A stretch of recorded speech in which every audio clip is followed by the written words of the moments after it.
Subhash rubbish candle চাই বুঝলে candle চাই ব্যাকগ্রাউন্ডে নইলেই লুলু কেন তোমার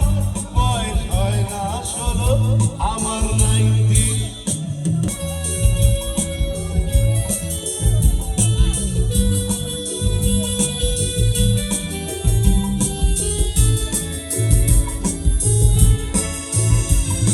সাহেবরা সব চলে গেছে গেছে বুঝি স্বাধীন করে দেশটাকে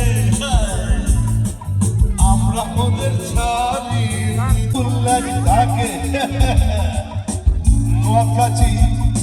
পাটি দিচ্ছি সুটবুট পরে ঘুরে বেড়াচ্ছি ম্যাডাম ওদের মতো সাজিয়ে দিচ্ছি গোটা সমাজ মদ্যপানের বিরুদ্ধে যারা তোরা একটু দাঁড়া